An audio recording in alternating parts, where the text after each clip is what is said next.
Welcome to Heart and Hand, the Rangers podcast, the podcast that, like Rangers, doesn't particularly like going away from home. This week on Heart and Hand, a new town, but same old problems.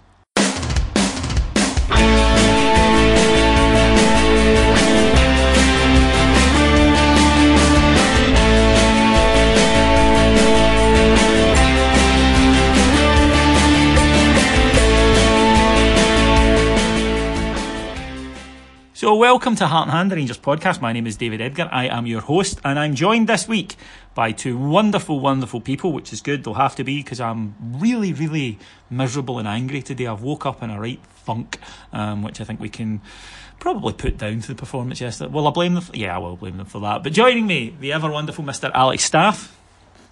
Hi there. And the irrepressible Mr. James Forrest. Hello, David. Don't worry, we're not feeling that much better than you. Well, I was kind of hoping on you two to cheer me up at some point. I was hoping that you two would pick me up after a really awful display. We can't hide away from it. Now, those of you who are patrons will know that we do an immediate post-match reaction pod on Patreon, and then we go and watch the game back. And the idea is that, you know, the first one's an emotional response and the second is a more measured response to what we've witnessed. So watching that game back was fun. And usually you see things that you don't... Well, obviously you see things that you don't see, because during watching the match live, you know, you're so caught up in getting the result and whatnot that you don't sort of things. Alec, watching this back, we were worse than I thought. And I thought we were bad. Yeah, it wasn't far off that. Yeah. They really, as you said, just after the game at the time, if they'd won 2-3, 4-0, we really couldn't have had any complaints. We created next to nothing, which was the most disappointing thing about it. I can come away, you know, we get games where you're going to lose now and again. I get that, and I know our away record's becoming a bit of a thing now, but I can come away from a game if we've pummeled them and they've just been lucky. Yeah, Hamilton last year, for example. Hamilton last year, for example, where how the feck did we lose that? Yeah, exactly. Yeah, it's just one of those nights or days or whatever, and you just come away and think, right, okay, screw it. But it was as if every single player was, I don't know, collectively on their dabs or something. You know, the energy levels were poor. They never looked as though they really wanted to be there, some of them. And it was just like a sort of really lethargic performance. And you know, aside from one or two chances, when I watched it back, that I maybe didn't think were quite as good as they were at the time. That's about it. And Livingston really did, as much as they gave us the ball. You know, nobody can sit and point to things like possession, because Livingston weren't competing that way anyway. No. They didn't care. You know, they didn't want the ball. They wanted to win free kicks and give us the exact problems they gave us. And we were lucky only to lose 1-0 in many respects. I think what probably stung us all the most, James, is although we can now look back and say, well, actually, there's a bit of a pattern emerging with away games, which we will talk about, I don't think any of us going into that expected that. We expected them to line up that way. Alex spoke about it in his show on the network, that we expected them to play that way, because that's how they play, and they're very successful at it, and they're doing really well with it. But there was no shock in that. I was taken aback at the paucity of the Rangers' performance, because after the last few weeks, and with players returning to fitness and whatnot, I kind of thought that was us fully kicked into gear a little. And again, as Alex mentioned, you can have a day where the result goes wrong. You know, had we lost that 1-0 but battered them, and their keepers made umpteen great saves, and we've hit the post and we've had terrible finishing, then it's a different sort of disappointment. That was a complete and utter failure all over the park, and literally the only player that I would say exempts himself from, or two players exempt themselves from criticism. One is the goalkeeper, who didn't do a lot wrong, and the other is Ryan Kent, the substitute. The rest of them offered nothing. I think that we all knew how Livingston were going to play. Absolutely right, and Alex absolutely confirmed that, and that came to pass. And quite right too, because it's worked for them so far, and you know, this is a big game for them. I still, having watched the game and having looked at it again, I still have no idea what our plan was going into the game, which is the problem. Were we going 4-3-3? Were we going with Morelos and Lafferty up top? I have no clue, because we didn't really have any kind of tactical discipline. If you look at, for example, the St Johnstone game at Ibrox, it was very clear where our players were playing, what their roles were, how we were doing that. But against Livingston, we didn't have that at all, and too many guys just looked tired and uninterested almost to an extent as well, which is frankly unforgivable. And I think, we're talking about who gets pass marks and who doesn't. Frankly, there was no one that even came close to par for me in that performance. You say McGregor, he pulls up one or two saves, but there was times where his distribution was just really, really off as well. And Ryan Kent coming on, he gives you something a bit different. But apart from that, there was no one that put in an acceptable level of performance, and to the point where even Livingston not playing at their best, they could have still got a result, and that's the thing that I think is most galling as well. Yeah, it was very difficult to explain where it came from. I don't think the manager could either. I think he looked almost shell-shocked in his post-match at the level of performance. I really don't think he saw that one coming either. None of us did. But Alex, look, I'm an unabashed Steven Gerrard fan, and I think he is the man for the job, and I think he will be a success at Rangers. So this is not to take the criticism that's going to come now, and if anyone's listening, to extrapolate it into, Edgar said he's rotten. After one defeat, he's turned his back on. Not at all. Love the guy. Think he's wonderful. But he's a young manager, and young managers will make mistakes. That's okay. We accept that. But it means that when they get praise, they get criticism for the week they make those mistakes. The team selection looked a bit off to me. I have concerns about Lafferty and Morelos playing together. And there were a lot of changes, possibly unnecessarily, especially at centre-back. When you're trying to get a settled pattern of play, I get rotation, but you surely need to give people game time to get used to each other and get them playing with each other. And it did seem a bit unnecessary. And then probably the biggest one for me is that he has changed when we go away, I think, to combat other sides. And I think when we went Motherwell, we went 3-5-2, and we were so primed for a physical game that we forgot to play football, which we're quite good at. I thought that against Celtic we changed our tactics. Obviously there were different circumstances there with Ufa and whatnot, but again we sat off them. We didn't do what we're good at. And again yesterday I thought we were so focused on they are physical, we'll match them physically, this is what we'll do, we'll get Kyle Lafferty on the side, he's big, and we didn't go out and do what we do. And that is what annoyed me, because I think when this Rangers team, I think Villarreal was the absolute epitome of it. First half, bit overawed, spent time chasing them. Second went, we might as well have a go. And we got something, and don't get me wrong, Villarreal being the quality side they are, they still made chances, but we at least gave them something to think about. And that's a slight concern I have now, that's a few away days where I feel that rather than just go out and say, and look, you obviously have to be aware of the strength of the opposition, you obviously have to brief the players on it, but I think we are setting up differently to try and combat the strength of the opposition. And one, it isn't working, and two, the team that it's actually hurting most, I think, is us. Yeah, so far, yeah. In a couple of European games in the second legs, specifically Maribor away, it worked, but that was a very different job. You're there just not to lose by 2 goals. That's very, very different to any normal sort of game. So that I'm with you on this. The team needs to be given an away match, kind of like Kilmarnock, and a lot like the Aberdeen game where we were very unlucky not to win, obviously screwed by the red card, where they're just kind of taking off the leash a little bit and letting go play the way that they play at home. They've not done it in the other ones, and it's no coincidence that that's the ones where we're dropping points and not playing well. I don't want to see Lafferty and Morelos start together again for the rest of the season. If it does happen, I hope they prove me wrong. I was wanting them to prove me wrong yesterday. I don't think it works. There's just something. I think you need to make too many changes in the rest of the team and our style to get the best out of either of them. And I don't think it works. And I think that if the league is if Gerrard's prioritising the league, which he has said he is, Ryan Kent, our best player since international break, should have been rested against Ayr United and played yesterday. Surely, that would have felt maybe because with Candias there, and you could have put Candias in because Kent was largely playing on the right hand side against Ayr United. You could have just put Candias in there. No disrespect to Ayr United, but that's what you could have had Candias there and rested him for yesterday and had Kent on the park if you were going to do that. Now, I'm not saying that one player would have made a difference, but it's just those little things that you start to think, are we overthinking this now? Are we starting to become more complicated than it needs to be?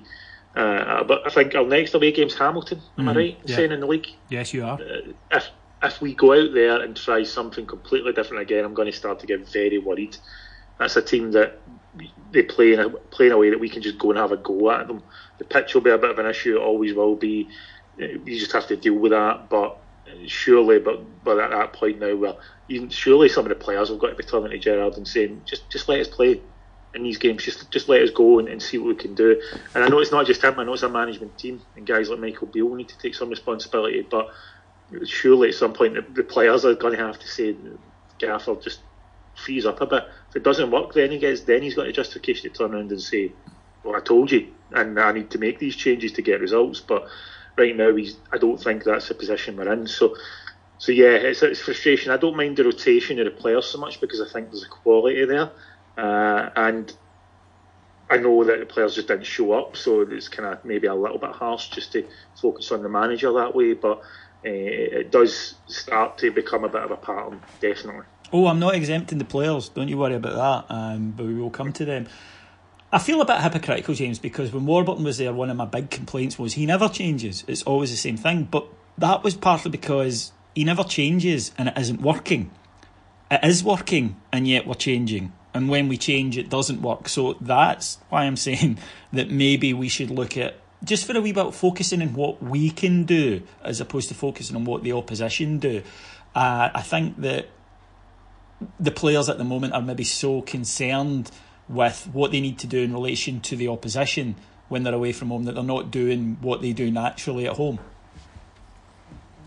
I feel that we're kind of doing things the opposite way round, almost to an extent, because the home games, we seem so comfortable at home. All the players that we have, very comfortable at Ibrox, and if you're wanting to maybe try one or two other things, then that would be the time to do it.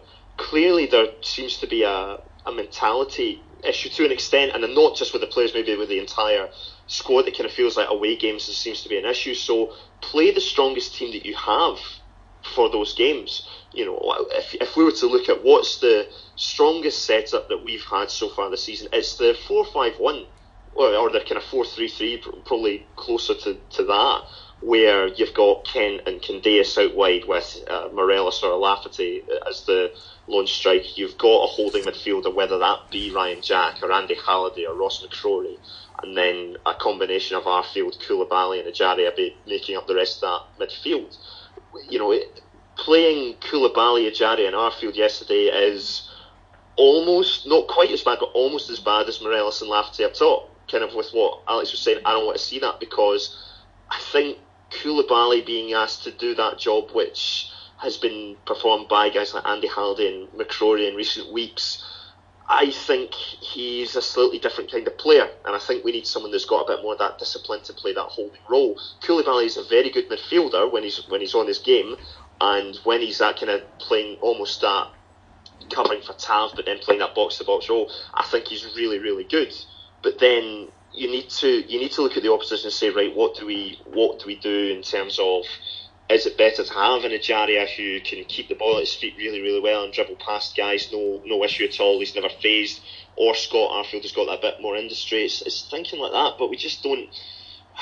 It was issues with the midfield as well as the attack, and again, I'm not sure what Candeas offered that much. Well, I don't know what anyone offered really in terms of that, but if you're thinking in terms of a tactical point of view, I think there are issues in terms of why are we picking that kind of midfield where you've got maybe a Ross McCrory. Ross McCrory's done really well in the last couple of games. Yeah, he has. If you're having him on the bench, you surely say, well, he's fit enough to play. So play him in that role. He's done well there. Keep him there, and then if you want, you've got someone like Scott Arfield, picking a name, to come off the bench if you're struggling. You need a wee bit more kind of attacking emphasis in the midfield. I think that's partly what let us down, was we didn't have someone who had that tactical discipline to play that role as much as the last couple of games Ross McCrory has done. It's difficult to focus on individual players, Alex, because they were all bad. So there is a chance that if we name anyone, people say, "Oh, you're always picking on him," and I get that. But I think collectively, and we've spoken, the manager made mistakes, but then when we went onto the pitch, it continued with the players. That I think they let the pitch spook them. Now, that pitch is appalling. It's awful. It's really terrible. And we've moaned about plastic pitches before, but this is a new level, a new depth would probably be the more accurate term. A new low. It's a horrible, dreadful football pitch. It shouldn't be allowed in the top flight. And the argument, the really lazy argument that gets put forward is, it's the same for both teams. No, it isn't, because Livingston train on it every single day. So it's clearly an advantage to them, and their home form this season suggests that. But I wonder if the players were, built this up in their head, got onto it, saw what a mess it was, saw the uneven bounce, saw the way the ball ran away from you, and they went into it, if you like, a little bit uncertain, and it spooked them totally because they were shadows of themselves to a man. Yeah, they played within themselves, worried about slipping in certain areas, or a bit of miscontrol off the bounce or something like that, and everything became a bit conservative, is probably the best way to put it. Now, I didn't have any issues with us being a bit patient on the ball, because I felt as though before the game I was worried about just whipping in crosses aimlessly. I just felt as though Livingston would like that, and I think that panned out during the game. The amount of crosses that were overhit or they just dealt with without any issues, and even when they were kind of well hit, I think there was maybe only one chance that Ajaria had from a header from a cross that, where you thought, well, that was a really good chance there. The rest of them they dealt with no problem. So I didn't have too many issues with his trying to be patient on the ball and playing in front of their back three, I should say, a little bit.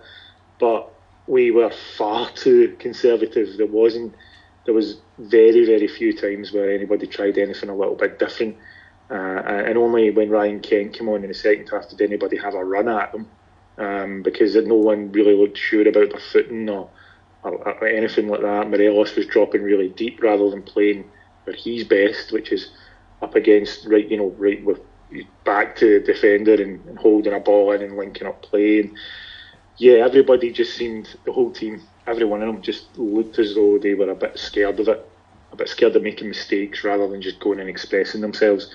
And maybe that was the issue overall. As I say, we could talk about tactics, we can talk about various things, but ultimately the players didn't show up. So nothing else really matters if that happens. But there was just no one there to inspire anybody else into anything, because no one seemed to want to try and do it. And that was probably the most disappointing part. I like this squad, really good mental strength, I believe. I'm really disappointed about yesterday, and probably even more so today than I was yesterday.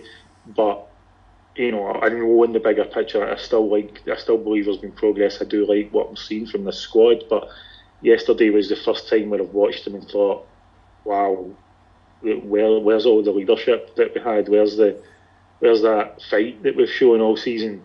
It's the first game that there's just been nothing from them. And hopefully it's a total blip, but I think you're right. I think the Jamie Murphy injury, talking about the pitch so much and the absolute mess of it, saw a lot of them kind of retreat a little bit, too many of them at once, and that was, you just can't get away. You can carry one or two, you can't carry 8 or 9. No, and that's what we would have had to have done yesterday, and that's why when Ryan Kent came on, he starts really well for about 20 minutes and then just gets sucked into the mediocrity that was going on around him, because one guy's not going to change it. And it's the same with when people said, and I did as well, McCrory maybe should have played, or Katic could have played. Even if they'd both played, and even if they both played really well, the result wouldn't have changed, because the rest of them were so bad that it wouldn't have mattered.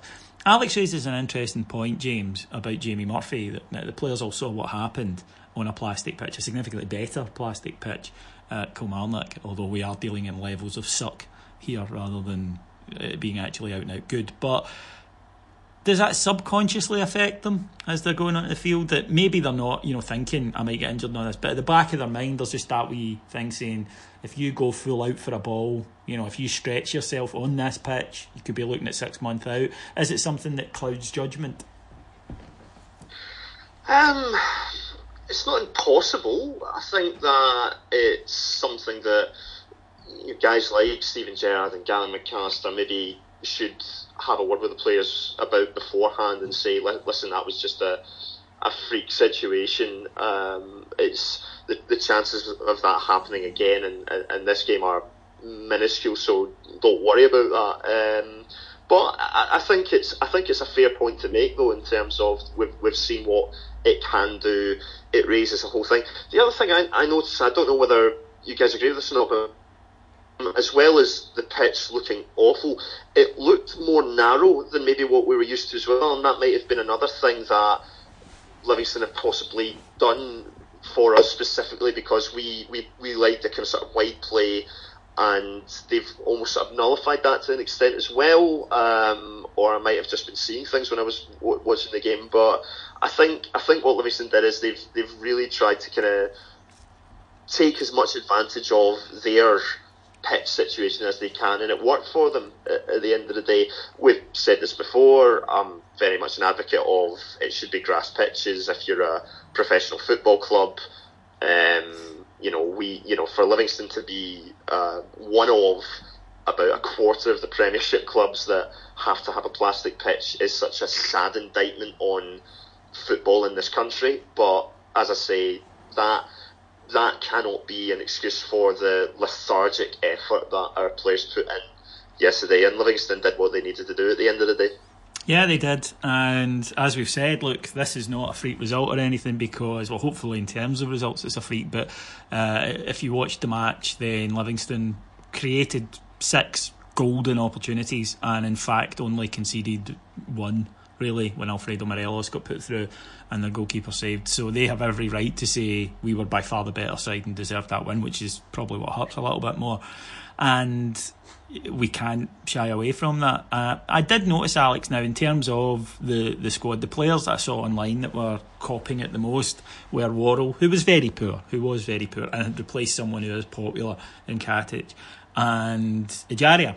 And I wondered if perhaps it was that they are loanees and therefore don't quite have the same bond as certain other players have with the fans yet, because I look at a game like that and I look to what I would describe as our senior players, and I don't just mean that in terms of experience, because I think if you look at guys like Tavernier, Goldson, who I love, and people who listen to this will know that I love him, Arfield, Morelos, they're the big earners. They're the big guys. They're the ones that the manager is hanging his hat on, and none of them showed up whatsoever. I think you're right in terms of Ejaria and Worrell. They maybe just don't have the same bond. Ejaria is one of those players that I think he splits opinion anyway. He's got that kind of style about him. Some guys like it, some guys don't, and you'll never convince people one way or the other, really. Joe Worrell he's getting no credit in the bank yet, because there's only been a couple of games for him before that one. Even though he done okay in Villarreal, he's not as you say, as liked as Katic, so he's an easy target. I actually thought that Goldson was every bit as poor as Worrell, if not more so, on the day. Neither of them played very well at all. One played well, I suppose, as we pointed out, but yeah, I think that's the reason why they're kind of focused on. You're right about the senior players, and that's kind of where I was slightly going with earlier when I was saying no one was there to kind of inspire anyone else. We have a young squad. We often forget that. It's easy to forget. It's something that as Rangers fans, especially of our age, that we've not been used to over the years. We've not been used to a young team, a young squad of players who are actually capable of doing well, as this lot have shown that they are. So we're kind of used to seeing guys that are a bit more established, and can drag us through matches like that. And then when we see these players that are unable to do it because they've not learned how to,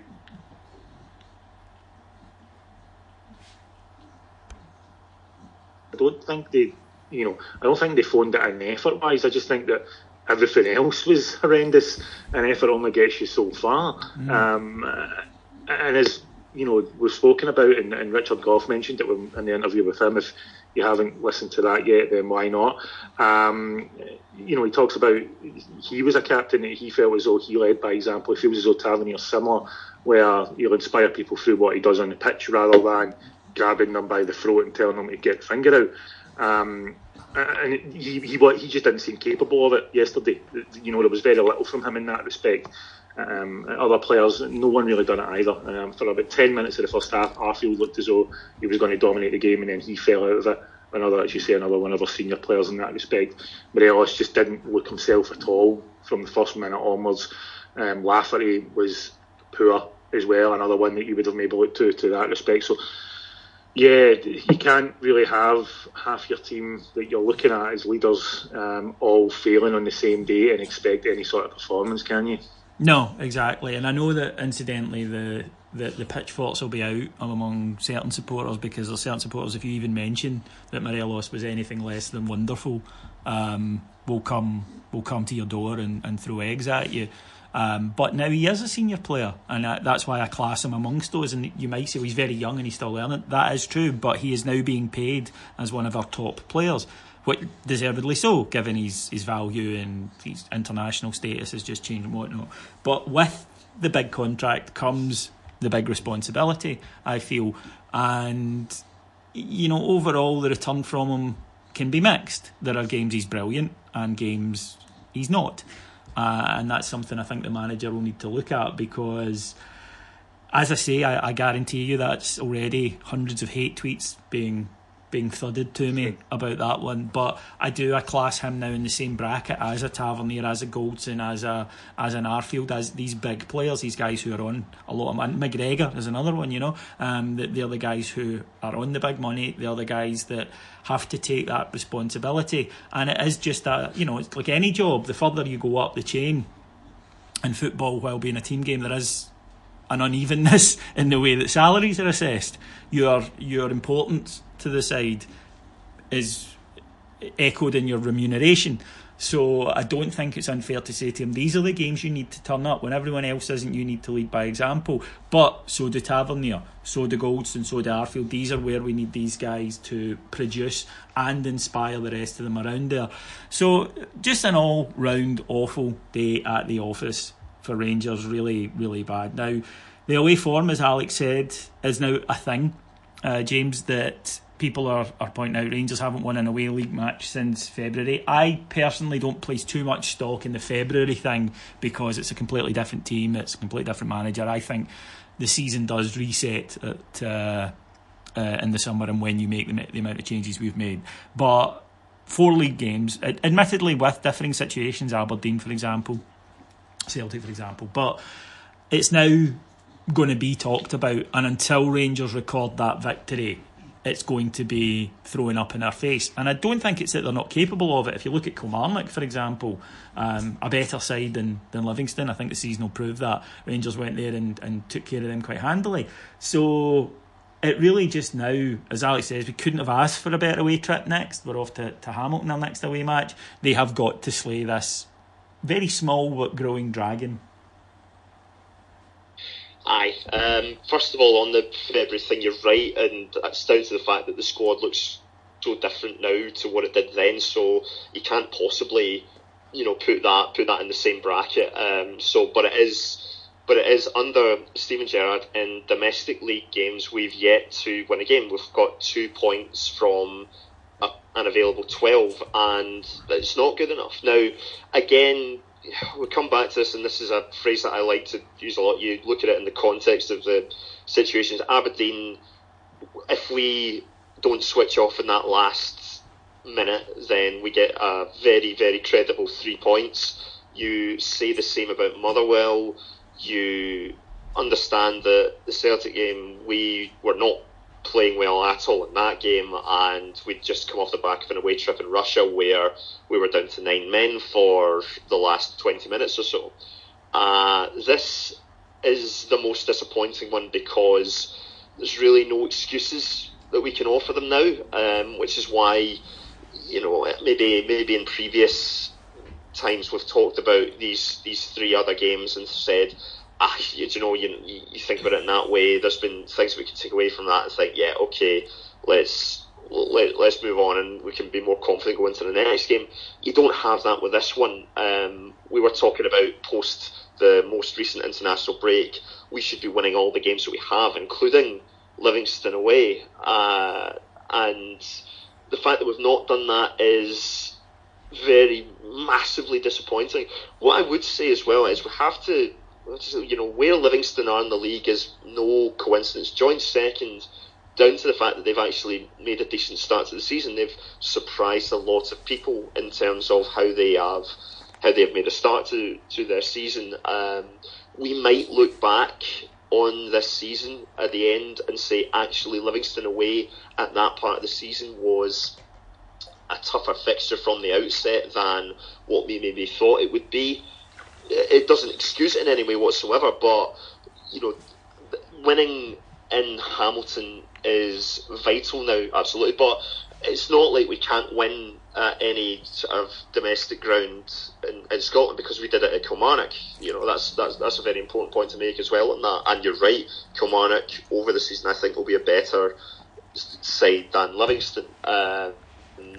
It's just, it's one of these things where I hope that they now get a right kick up the arse for that display, and you look forward to the next couple of games now and say, win both of them, and you say, right, that was a blip in what has been an up and down start to the season. There's been a lot of ups, there's unfortunately a few downs to go with that, but I don't think we're at the point yet of saying this is going to become a real issue yet. Losing in Hamilton, I think it does do that though, as well. And even without any sort of context or anything like that, that would be a problem. I don't think that will happen. However, all I would say though as well is if you looked at the league table from away games, we are third from bottom. St Mirren are bottom, not surprisingly. Celtic are second bottom. So there is that as well, where teams that are playing at home against one of the old firm, it's always going to be their cup finals and are always going to produce a lot more. And I think with some of the players as well, they need to kind of try and realise that a bit more than what they maybe do. And I think some of the sort of senior guys that have been there longer, as you talked about before, they need to drill that into the players that, yes, you're away, but you got to give it that wee bit extra because they really want to get this result here, even more so than at Ibrox as well. Yeah, absolutely. Graham Souness used to talk about that, where he would say to Walter Smith after an away game, "Oh, that boy in midfield, we should look at signing him." And Walter went, "Tell you what, come back and watch him in their next game." And he would do so, and he was rubbish. And he said, and it was just, I learned that they perform to a much higher level when Rangers come to town, which is understandable. You would expect it happens to every big side in the world, and we're no exception to that. So it's something that you're right, players will have to learn.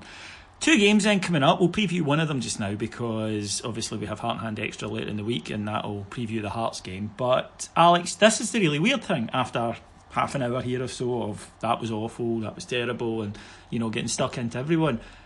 I am utterly confident that we will win our next 2 matches. Genuinely, it doesn't occur to me that we won't. I am 100% confident. And that, Hearts playing really, really well, Rapid Vienna, a good side. I don't know. I just think Rangers at Ibrox will go out, play good football and beat them. You're justified in that confidence. I don't think there's any issue there. I'm not as confident about the Rapid Vienna game as you are. I think we can win it. I'm not so sure we will, if you get what I mean. The Hearts game, though, I'm really looking forward to that, actually. But as you say, we'll talk about that at a later time. Obviously, Rapid having sacked their manager at the weekend, they seem to be in a little bit of disarray as well. You never know how they're going to react to that. They looked good against Spartak Moscow in the game. I tried to see as much of that as I could. Extended highlights, etc. They created a lot of chances. They looked very quick on the break, but they're unlikely to come to Ibrox and sit with 10 men behind the ball and, you know, try and make things difficult for us. They're going to come and try and play a bit. And, you know, as long as our players show up, we seem to enjoy that. So, especially at home. So, yeah, I can see why you're looking forward to it. And to be honest, I'm just looking forward to, you know, a good European night at Ibrox like that again, where they'll try and play whatever. I don't even know what the Europa League theme tune sounds like. I haven't consigned it to memory at all. But I won't know what it sounds like after Thursday either, because I won't be able to hear it, because the place will be absolutely rocking as the teams come out. So yeah, I'm just kind of looking forward to that feeling again more than anything else. We spoke about the Europa League being a bit of a bonus. It still is. It'd just be lovely to win that one, though, wouldn't it? Oh yeah, and I mean it's huge. Don't get me wrong, right? And I can't wait. I'm like you, Rangers back, and you know, okay, not the Champions League, but the Europa League's a good staging post on the way back to that. And big European night at Ibrox, live on TV, everyone up for it. I can't wait to get into the stadium and witness it. And Rapid Vienna, as Alex mentioned there, James, not had their troubles to seat domestically themselves. They were sitting 9th and sacked their coach at the weekend, 9th in a 10-team league.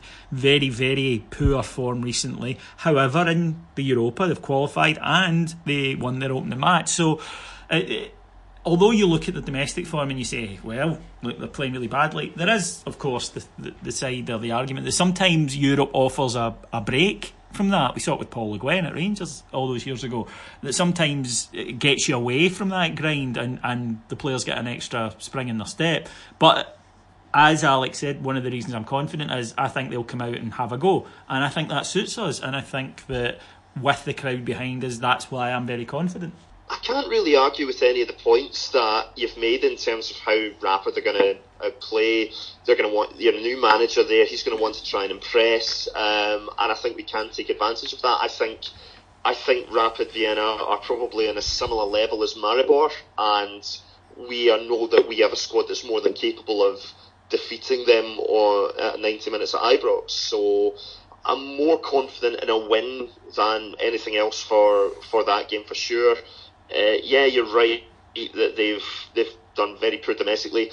The win against Spartak, I would, you know, as much as yes, it's a good result to get, I have a feeling that Spartak might be one of these teams that they're going to win all their home games but do really poorly in all their away games, which again bodes quite well for us because I think we would take that. It's a very Russian thing, that, isn't it? You see that replicated with many other teams in Europe. Absolutely, and I think that I wonder what advantages. Yeah, I wonder what advantages Russian teams can get in Russia. Extra vodka, extra vitamins, definitely. Yeah, absolutely. So I think that's worth bearing in mind when we think about, you know, Rapid Vienna. Listen, they made it to the Europa League. They're not going to be mugs. Yeah, that's for certain. But I think that there's every chance that we can get the result, and the fact that they've sacked the manager at the point that they have, I think is something we can take advantage of as well. So no, I'm confident, and yeah, like you said, I'm so excited for getting to the stadium, big European night again. They keep changing the Europa League theme tune every year. It's not like the Champions League where it's the same one that you know, but they keep kind of making it a bit more kind of funky each year. They try to anyway. So I don't really know what the name of that is, but as Alex said, you're not going to be able to hear it because everyone is going to be screaming at that point, myself included, of course. They should balance it out because, as we all know, the Champions League theme is called Zadok the Priest. So they should balance it out by calling this one something like Big Billy the Orangeman. I think. Yes, that seems fair. Yeah. Actually, you know, in 2 years, going to play the Heart and Hand theme tune. There we go. Yeah, it's a nice wee jaunty, recognisable tune. Alex, yeah. I think that you and I are the type of people who both would say, no, Europe is very important, and this year especially the money that we'll make from it was huge. Can't make that in Scotland. It's great. But even with all that said, and I'm looking forward to it, I've really enjoyed our run. Love the fact we've got another 5 games in it. 2 fixtures this week at Ibrox. That one ain't the priority for me. No, it's not. You're right. The strongest team needs to be played against Hearts. If you feel as though there is a discernible difference between your strongest team and a slightly rotated team, the strongest one needs to be played against Hearts. I hope that we go out and play well against Rapid Vienna. I hope that whoever starts that game gives Gerrard a real headache. But if you had a choice between, just as a kind of example, with talking sake, if you felt to yourself, I can only play Daniel Candeias in one of those matches, I'm going to have to bring in Glenn Middleton to start.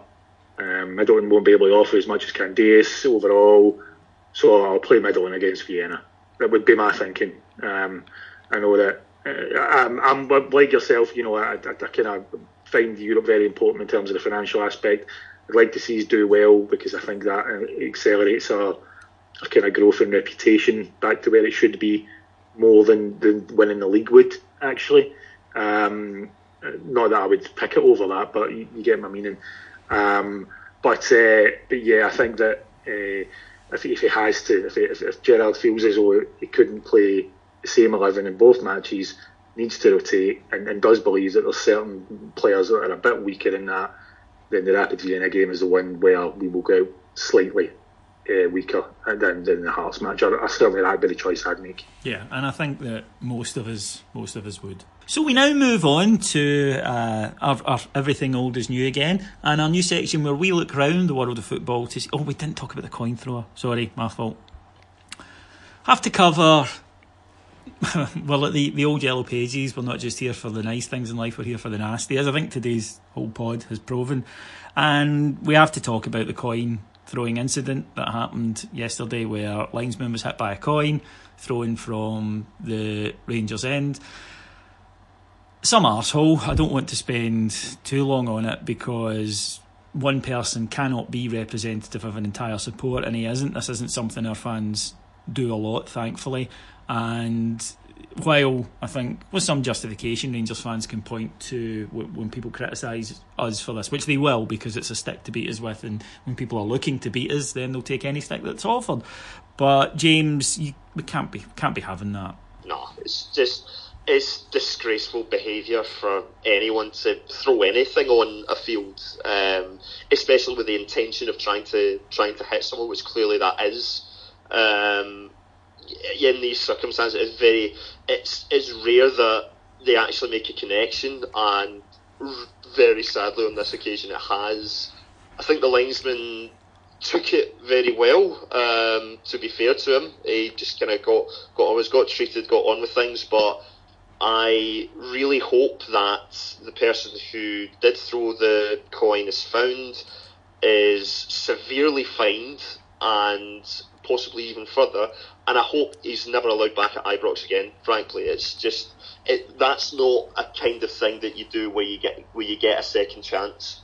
That's something that you shouldn't be allowed back at a football ground for, in my opinion, because it could be a lot more serious than what actually happened, and you have to set a precedent. And I'm glad to see that every Rangers fan that I've seen kind of mentioning it has been of the same opinion as me, that it's just frankly reprehensible and the guy should absolutely be done for it. Alex? Yeah, can't disagree with any of that at all. I've been kind of thinking about this today because I sit in the enclosure now, and I'm not too close to the pitch where I sit, but I know people who are. I'm not entirely convinced I know anybody who's ever had the urge to do anything, even at opposing players or anything like that. And I looked at the situation again. Obviously, you'd seen a bit of a replay. At the time, my memory of it was that something had happened in the corner. Candeias and one of the Livingston players having a wee bit of a go at each other. Just a daft wee argument that Candeias likes to do.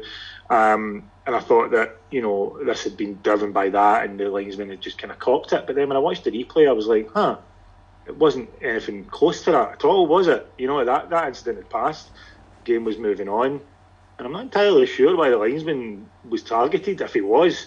Well, he was. Yeah, you know what I mean. Like, it was just kind of strange. Yeah, I don't understand why though. I'll say this right, and I don't mean to make light of it, but Jesus Christ, what a shot! Right, absolutely, yeah. Moving target and all that.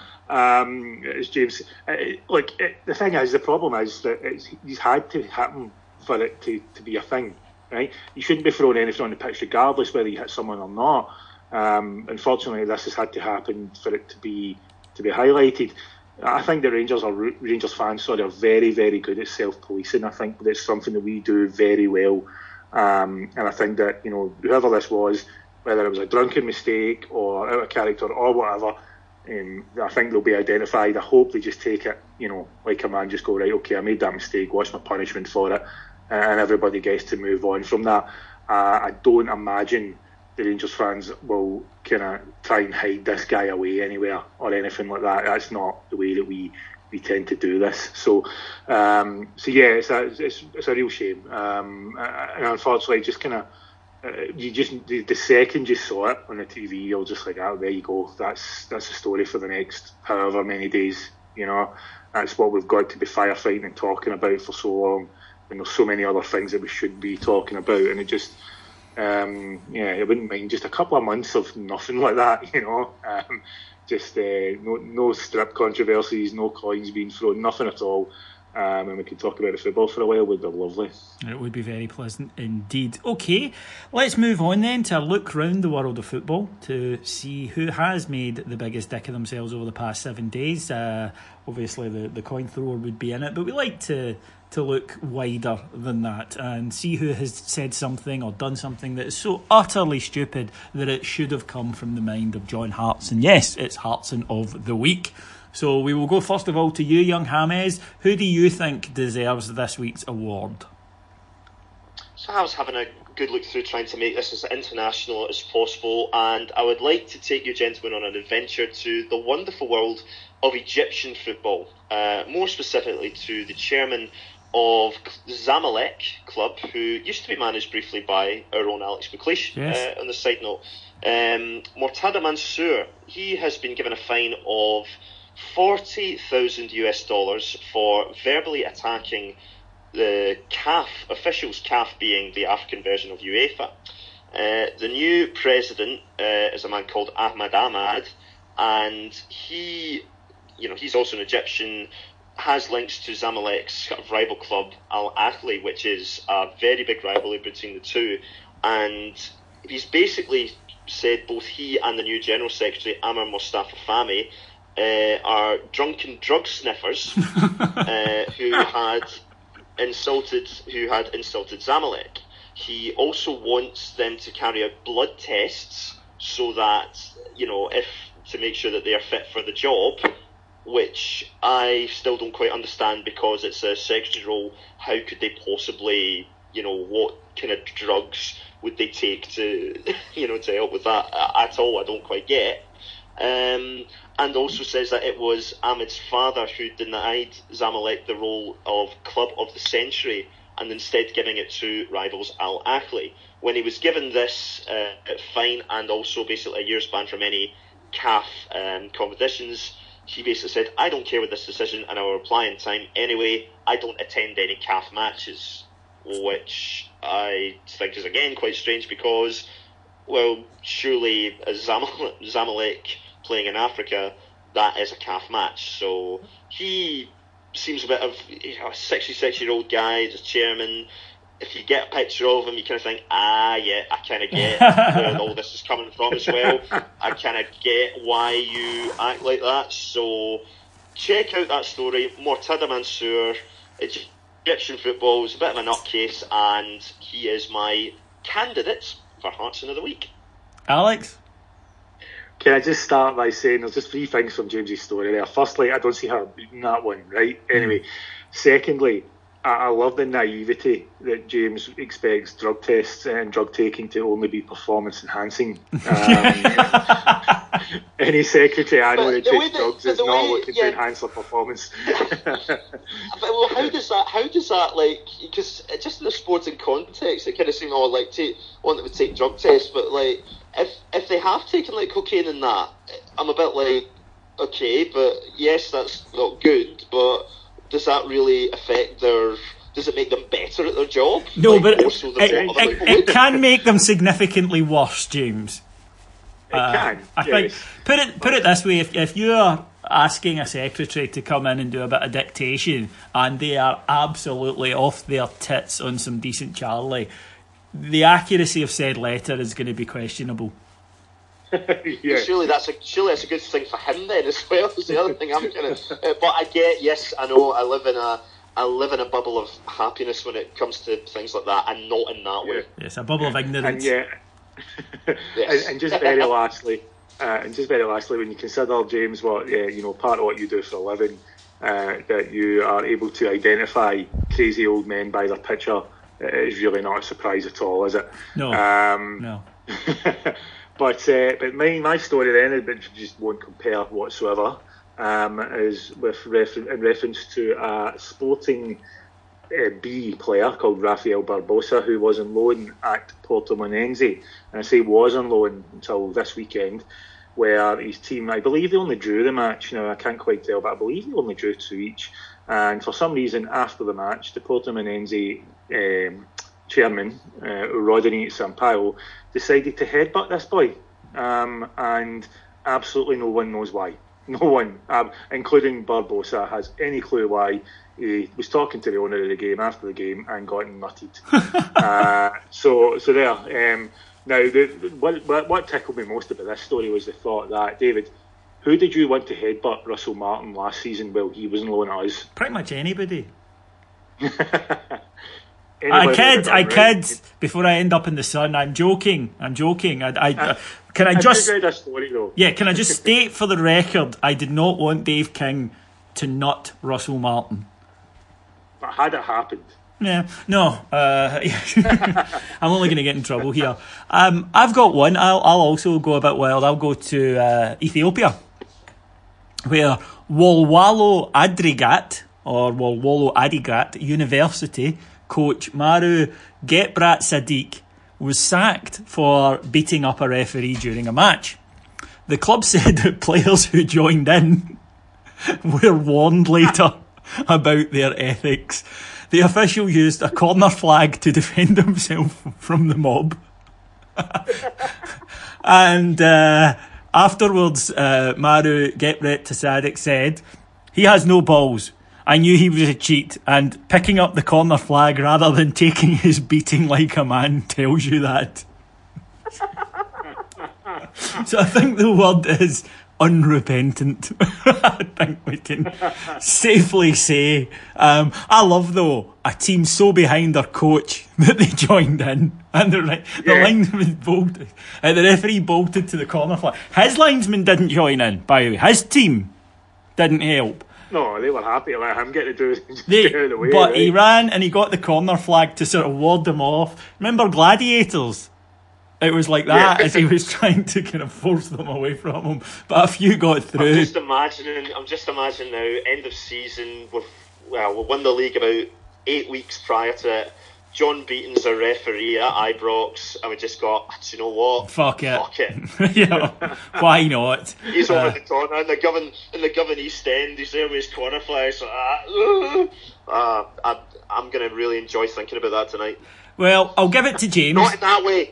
Very good, my friend. I'll give it to James. So congratulations, James. Your guy has made the biggest total heartsing of it this week. Right, folks, thank you very much for listening. We'll be back on Friday this week because we're playing on Thursday with Heart and Hand Extra. Meanwhile, please check out our Patreon site, patreon.com/Heart and Hand, where you will get up to five shows every single day on mostly Rangers, but also other types of football, such as Serie A and the English Premiership. You name it, we cover it if it's to do with football. And if you are, in fact, interested in that, it's just $1.99 per month. Just $1.99 per month. Honestly, I'm giving it away. And it's full of great content. If you want to read a little bit more from the Heart and Hand Podders, then go to our website, heartandhand.co.uk, where you'll find blogs going up every day, really, on all things Rangers, and you'll also be able to purchase some stuff from us.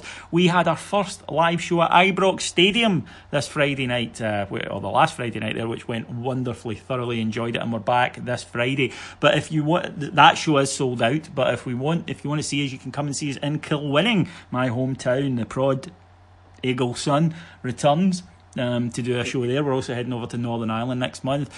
Tickets are available if you just search Ticket Source Heart in Hand. That's Ticket Source Heart in Hand. Up will pop the tickets. Please buy them, and you can come see the live show. All that remains for me to do is thank our executive producers in London, Mr. Mike Lee and Paul Miles, and my two lovely guests today. First of all, Mr. Alexander Staff. Thank you, gentlemen. Pleasure. This week's Total Hearts and winner, Mr. James Forrest. I should feel more proud of that than what maybe the title of it probably suggests, but yes, thank you very much, gentlemen. A difficult chat, but always nice to chat to the pair of you. Yes, and we will be back on Friday, hopefully with a much more upbeat pod after a European victory. Until then, take care. Speak soon. Bye.